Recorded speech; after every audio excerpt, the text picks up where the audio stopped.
మీ పెద్దమ్మాయి కంటే మీ చిన్నమ్మాయి చాలా నచ్చింది. మేము శుచిని మా ఇంటి కోడలిగా చేసుకోవాలని అనుకుంటున్నాం.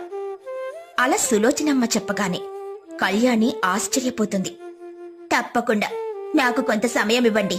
మేమంతా ఆలోచించుకుని మీకు మా నిర్ణయాన్ని చెబుతాం.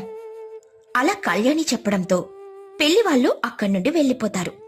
వాణికి చాలా కోపం వస్తుంది. గొప్ప చదువులు చదివిన నాకంటే ఈ శుచి ఎందులో గొప్ప? అందరికీ ఈ శుచియే నచ్చుతుంది. అవునవును, ఇదిక మన ఇంట్లో ఉండడం అంత మంచిదేం కాదు. దీనిని నేను ఇప్పుడే బయటికి గెంటేస్తానుండు. వద్దత్తయ్యా, అలా చెయ్యకు. నువ్వు నన్ను ఇంట్లో నుండి గెంటేస్తే నేనెక్కడికి వెళ్ళగలను చెప్పు? ఈసారి ఎవరైనా పెళ్లి వాళ్ళొస్తే నేను వారి ముందుకు కూడా రాను. నా గదిలోనే ఉంటాను. కావాలంటే నేను ఈ ఇంటి పని మనిషినని చెప్పండి. అదేమీ కుదరదు. నువ్వు కనుక ఈ ఇంట్లో ఉంటే ఏదో ఒక రోజు నా కూతురికి పోటీగా వస్తావు. ఇప్పటిదాకా